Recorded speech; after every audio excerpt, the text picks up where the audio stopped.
listening to PetLifeRadio.com.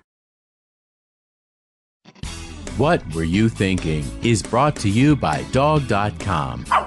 For everything and anything dog, shop Dog.com today for all the top brands. Greenies, Frontline, Kong, Nylabone, Royal Canin, and more. Shop at Dog.com and use the promo code SADTHINK, SADTHINK, and get $15 off your order of $75 or more. You've had a long day at work, and you can't wait to just get home, take off your shoes, plop yourself down in your favorite chair, and relax. You walk up to your tranquil residential home and your neatly manicured lawn in your quiet suburban neighborhood, put the key in the lock, open the door, and...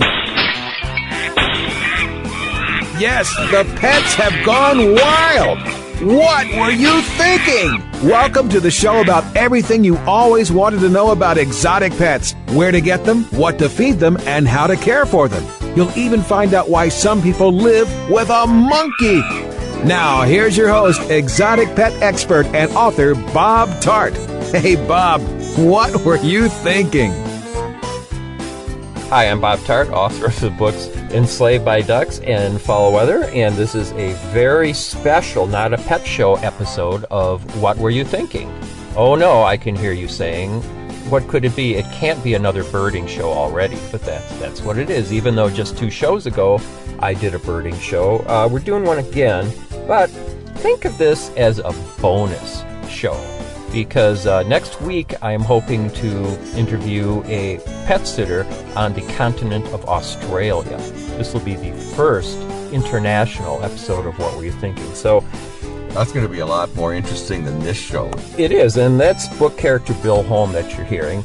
About it. Thank you, Rob. I didn't think you were going to let me talk throughout the entire podcast. That was my hope, but since you've already spoiled that hope, I think it was precisely 1 year ago today, give or take a few days, weeks, or months, book character Bill Holm and I did the Quest for Crossbills show. This was about our trip to Chelsea, Michigan to see the white-winged crossbill. You remember that show, Bill? I do remember the show. That was probably about what this show is going to be like. Yeah, well, I'll be thrilled if it'll rise to the level of that show. But what's interesting about the Quest for Crossbills show is that my producer actually said he liked it. He did? Yeah, he did. So did he say specifically why he liked it? No, or was he just kidding? Oh, I hadn't thought of that. I'll have to look back at his email to see if there's any emoticons. I didn't notice that. But here we are today. This is January 19th? I don't know. 2010. And we are at Muskegon Wastewater System. And we are looking for birds. And Bill, you and I did... My phone is ringing. Just a minute. That was... If you heard the phone, that was Linda calling to say that the reason that there was an unusual smell in the house this morning was because it was our propane furnace coming on rather than our geothermal heat pump because the furnace filter was completely blocked and we need a new furnace filter. How long has it been since you replaced that filter?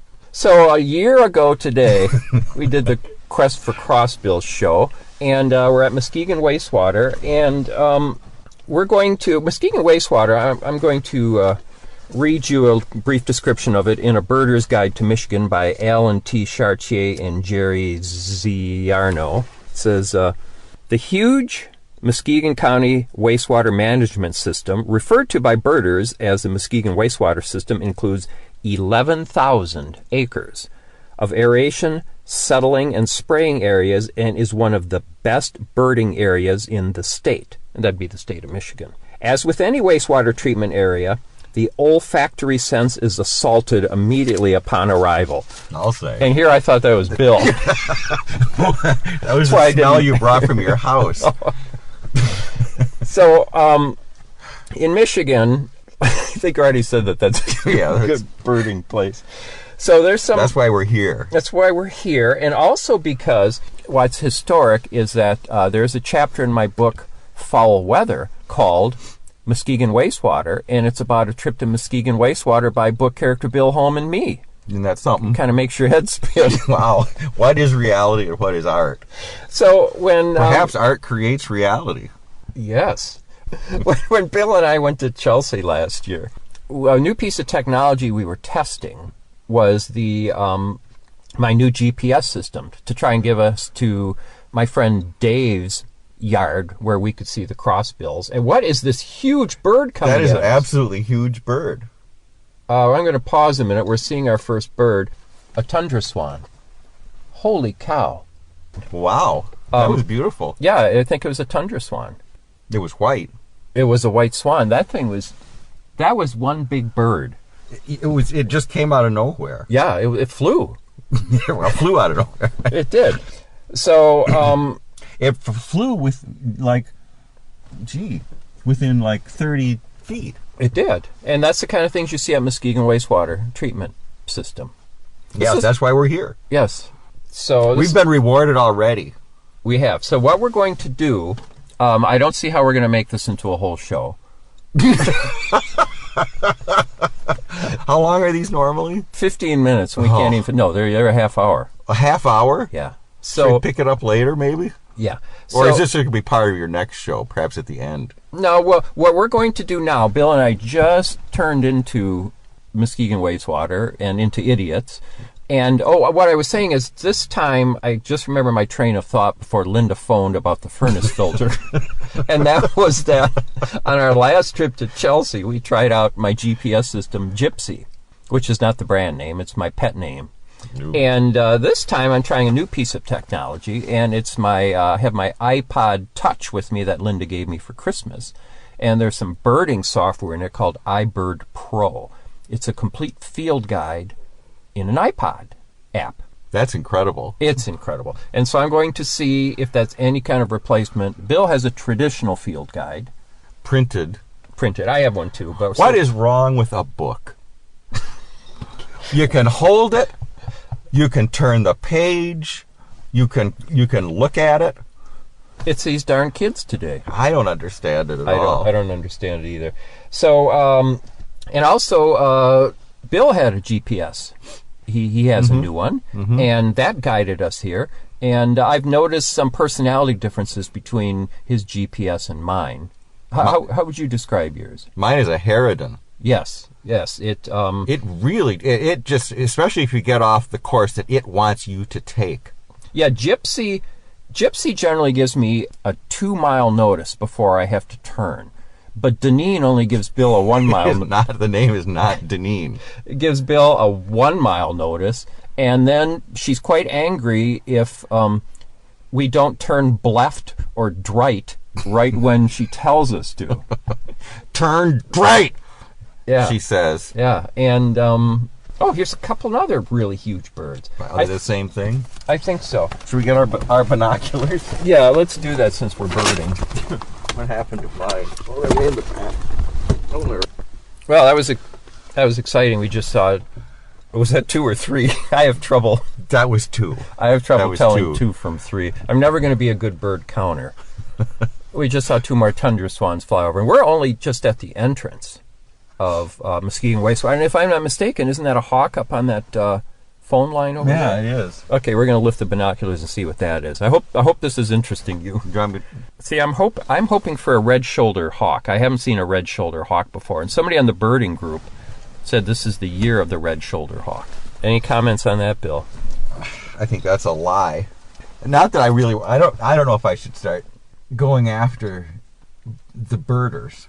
Well, what we're going to do is we're going to try and pick up the pace a little bit. So Well, it's hard to talk. It's hard to think and look at a beautiful bird like this at the same time. it's hard to even just sit in a car and have my heart beating and breathe and talk at the same time. So what I'm going to do next is we're going to go to the administration building at Muskegon Wastewater, and I have to get my permit because you need a permit. You can't just drive into Muskegon Wastewater. You have to have a permit. What are we going to do? We're going to get a permit? I'm going to get a permit. I have to get a permit for the next year in case I want to come here Do I have again. to get a permit? You probably need a day permit. So we're going to do that. I and don't then, like to have my name on anything. And we're not going to make you come in and do that, especially since if I bring a recording device into a government building, I'm probably in big trouble. So we'll be back. Maybe. Yeah, with this we may, exciting our next show. Podcast might be from Gitmo. Okay, bye-bye.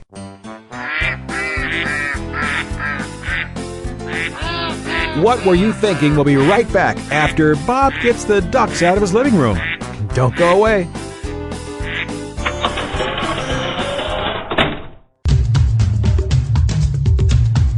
There's a movement afoot, ShoeBuy.com. Join the millions of people who shop ShoeBuy.com's over 400 brands and 500,000 products. Order now and get free shipping and free return shipping. ShoeBuy.com, the world's greatest shoe store. Walk your dog in style and comfort. Enter the code THINKING, THINKING, at checkout and get a 10% discount plus free shipping at ShoeBuy.com. Love your pets but wish their medications were a lot less expensive? They are at 1-800-PET-MEDS. You'll not only save on flea and heartworm medications, but on prescriptions for arthritis, incontinence, thyroid, and more. And you get fast service, free shipping, and a 100% satisfaction guarantee. Plus, our licensed pharmacists ensure accuracy, monitor drug interaction, and more. See why over 5 million people have trusted their pet's health to 1-800-PET-MEDS, America's largest pet pharmacy. Call now or order online. Go to petmeds.com/what, WHAT, to get 10% off any order and free shipping on orders of $39 or more.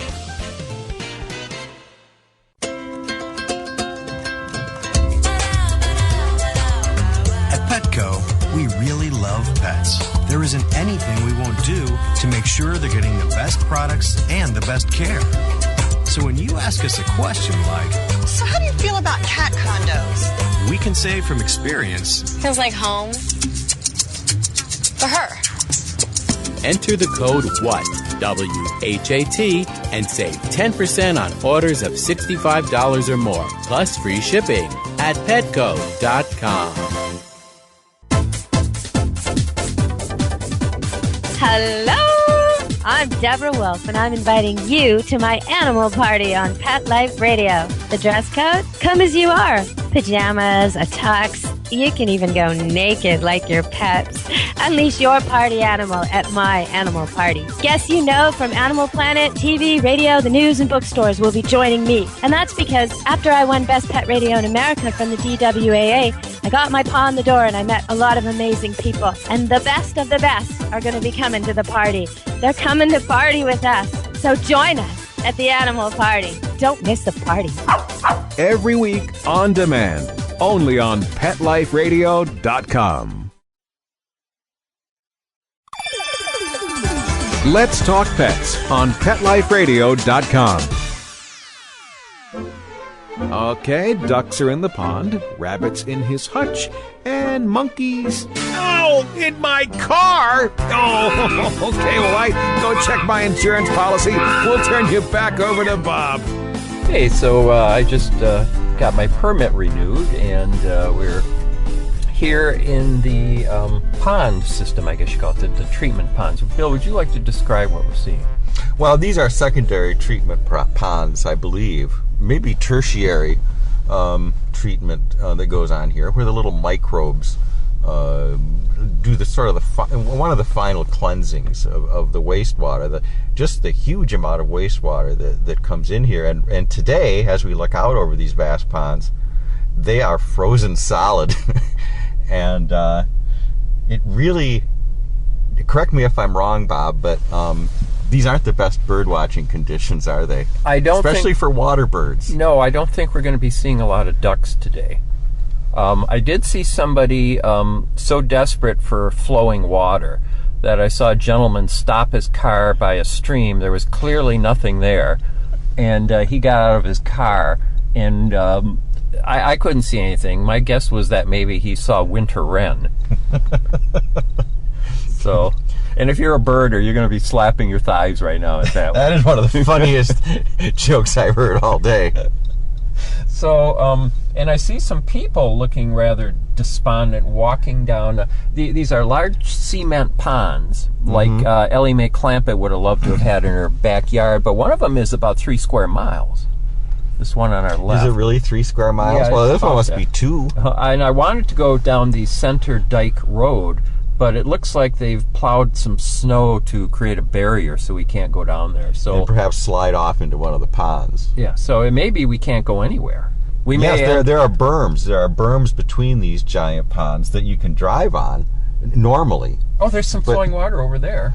Yeah, that's where the bubbler stage goes. And that might have been That's a more final. that might have been what assaulted my olfactory sense when I got here. So we're going to. So anyway, we got our permit, and We are here legally. I was actually treated pretty well. I got my permit, but she didn't seem to want to give Bill one, did she? No, she did not. That concerns me a little bit. Yeah. I feel like I might be being set up. Yeah, Bill was just brushed off. Well, that's because she probably heard, as a government official, that you're going to Cuba soon. I am not at liberty to discuss that at this time. Okay. I am not neither confirming nor denying that I am going to any foreign country. Okay, so now we're going to set at the off end of February into early March across the one of these berm roads and on a humanitarian mission for that will probably make me look pretty good. So we're going to turn right or right and then left, and we're going to see if we can find any birds here. Okay. And we'll let you know. There's always the landfill down there. We might see some gulls. I still want to see me that glaucous gull. Glaucous gull. Yeah. Okay, so here we go. Well, we've been here how long, Bill? Muskegon Wastewater. No, we've been here a good 7 minutes. I 7 think. minutes, and I think we're going to call it a day. We've crammed a lot of bird watching into a short period of time. Mm-hmm. Now, if I were a real birder, I would drive back by the landfill and spend hours looking at gulls, trying to find because there's just thousands. Wouldn't you say thousands of gulls over that Literally. land? Literally thousands. Not figuratively, but literally. And I would go there looking for a glaucous gull or an Icelandic dull gull, the dull gull. If I were a gull, I'd be the dull gull. A couple of those right here. But I think we're going to head for the Muskegon Channel, whatever that might be. I don't know if we're going to get there. I think it's on. I don't know. I don't know how you tune in the Muskegon Channel, but we're going there, and we're going to be looking for some. What exactly are we looking for? We're looking for a western grebe, fat chance, a white-winged scoter, and who knows what else. But I have to say, it's a beautiful day here until you've experienced the Muskegon Wastewater in blinding sunshine. I'd say you don't know what beauty is. And without getting too personal, we found a porta potty here, which I just made use of. And I was telling Bill that this is probably the one porta potty in the country that never needs to be empty, since it's at Muskegon Wastewater. Haha. So yeah, it took me a second to get it too. Okay, so Bill, you're gonna. But once I did, I laughed. So Bill's going to program Deneen. It is not named Deneen. To take us to the channel, and we will continue this exciting birding experience, because I haven't really put iBird Pro to the test yet. I've looked up 2 birds, and it's not enough to really say if it works or not. So I'm going to jump out of the car for a second in case we ever put this podcast up on the site. I should have a couple pictures of the splendor that is Muskegon Wastewater. Hi, this is Bob back in the studio. Well, actually, back in the upstairs bedroom staring out the window. But at any rate, don't go away. There is actually an interesting conclusion to Bob and Bill's quest for birds. So we're going to take a break for a brief word from our sponsor, and then more of the winter birding expedition.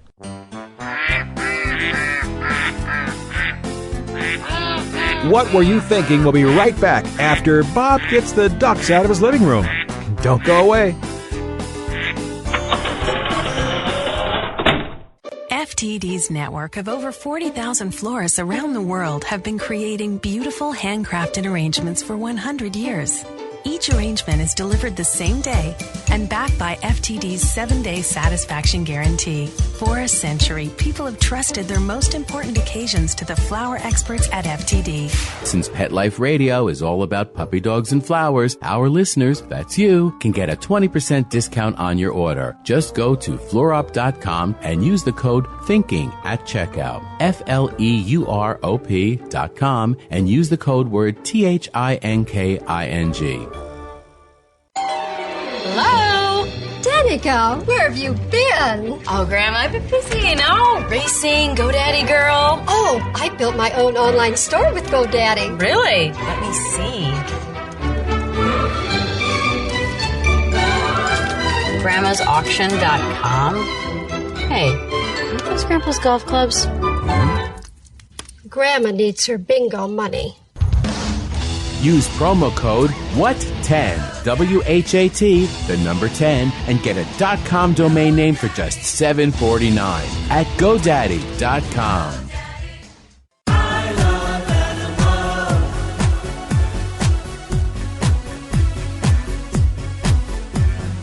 If you ask the question, what do I want? What do I need? I'll take affection. I really should mention I need time, I need love, I crave attention. Listen to waiting by the door. I'm bringing for you. With shaking tails and happy hearts. I'm bringing for you. And running circles round the floor. I'm bringing for you. That's always when the party starts. Oh, they are my friends, they are my children, they are the furry.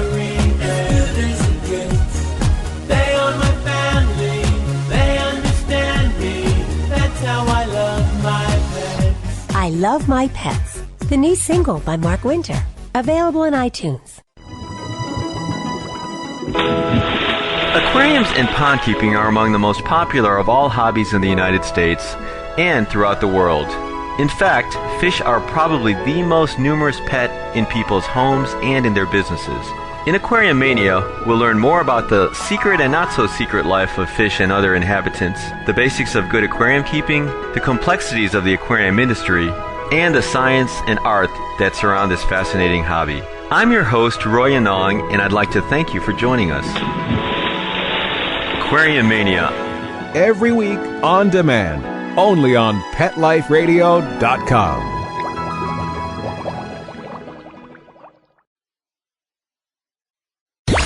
Let's talk pets. Let's talk pets On Pet Life Radio. Pet Life Radio. PetLifeRadio.com. Okay, ducks are in the pond, rabbits in his hutch, and monkeys... Ow! In my car! Oh, okay, well, I go check my insurance policy. We'll turn you back over to Bob. Hi, this is Bob Tarte, welcoming you back to What Were You Thinking? And let's get back to Bob and Bill on the road looking for winter birds. Turn right. What was that again? I think she'll tell you again. She'll tell you, and she'll tell you, and she'll tell you. Until you just can't take it anymore.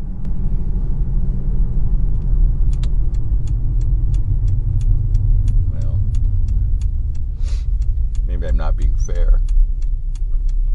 Okay, so we are on the corner of Apple and South Maple Island, and we are headed for the Muskegon Channel. Is that what it's called? Well, it's a state park, but it has a pier probably with a lighthouse. Mm-hmm. Yes, and so I believe we're supposed to turn here, but I'm not sure. I don't know. Yeah. The one time you want her to talk, she doesn't talk. So, Bill, what was the point you were going to make about... Continued 6.8 miles. Okay. Well, in retrospect, we may not have thought this trip through very well.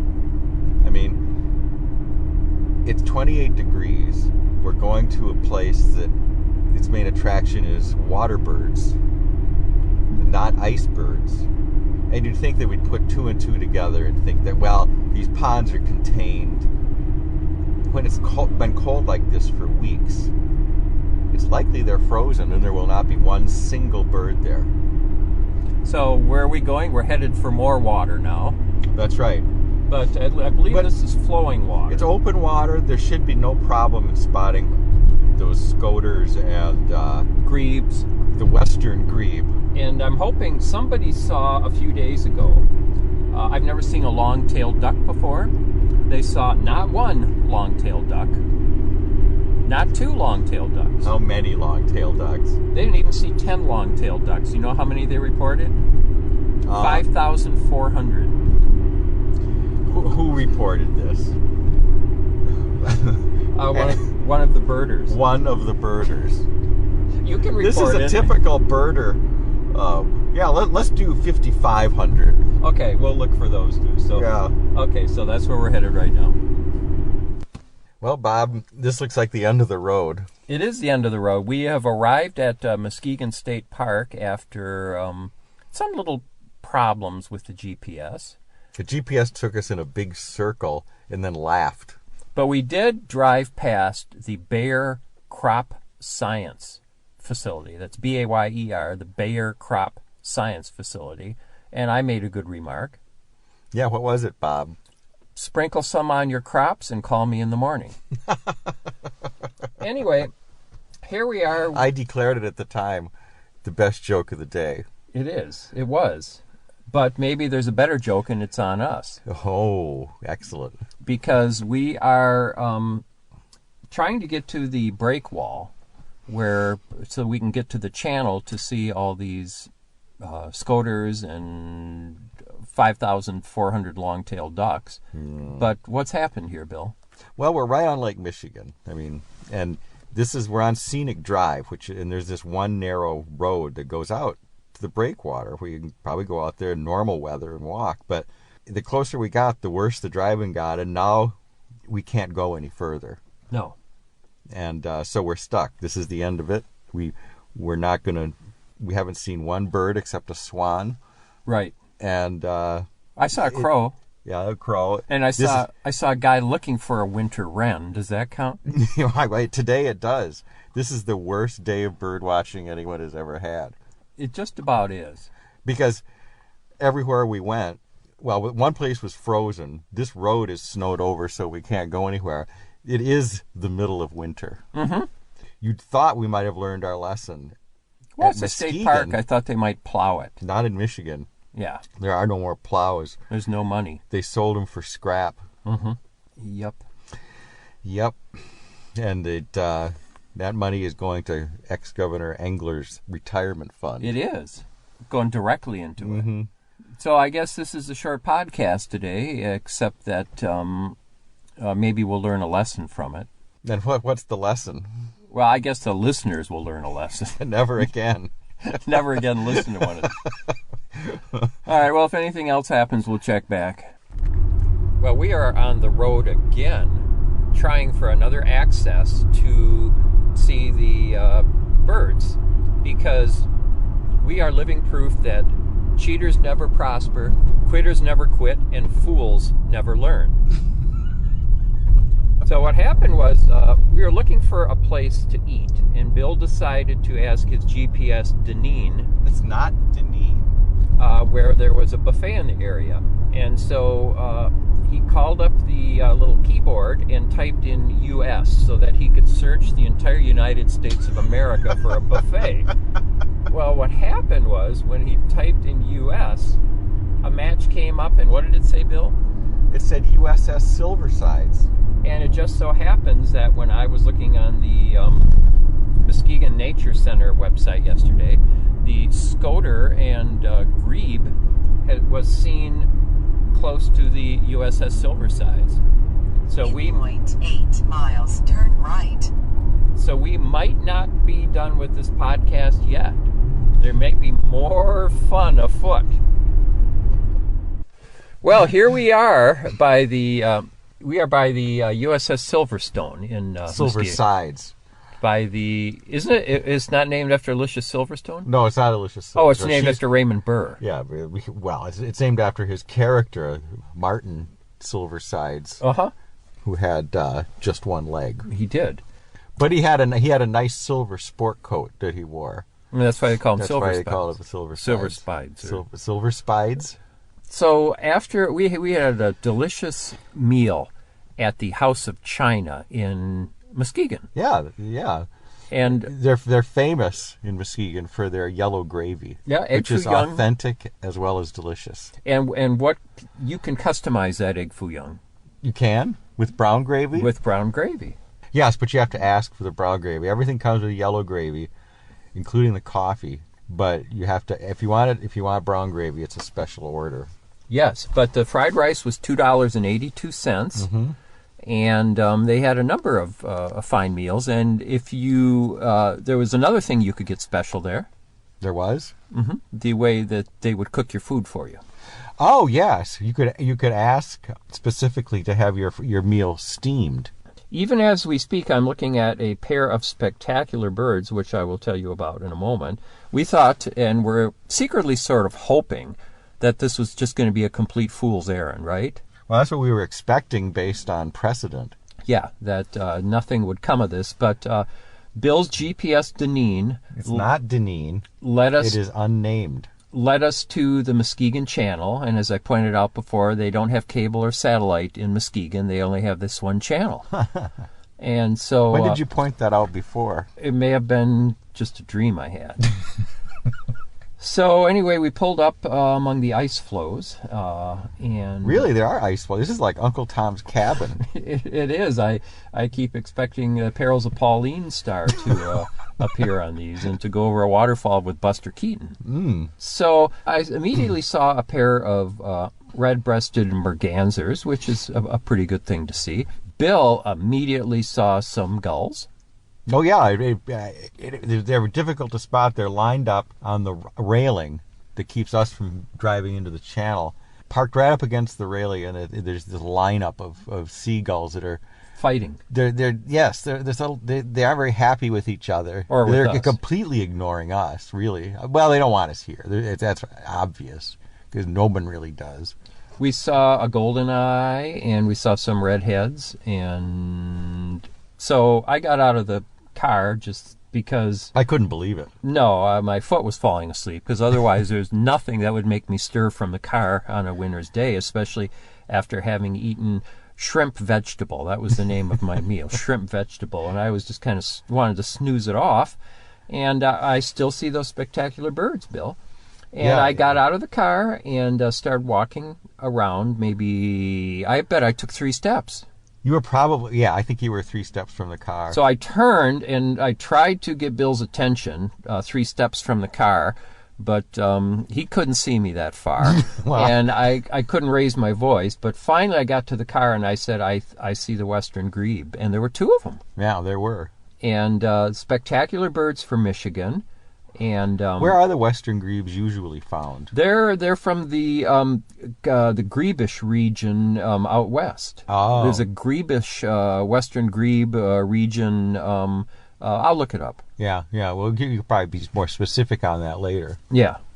Hi, Studio Bob here, interrupting Car Bob, just to give you a little actual information on grebes so that there's at least one fact in this entire show. I'm looking at my Peterson Field Guide to Birds, and it describes grebes as duck-like divers with flat, lobed toes, thin neck, tailless look. And western grebe has a long dagger-like beak. It's a looks like kind of a slaty gray bird on top and white underneath, at least the neck, and looks like most of the undersides are white, and distinctive red eye, but we were too far to see that. But very, very beautiful, striking bird, kind of majestic the way they move.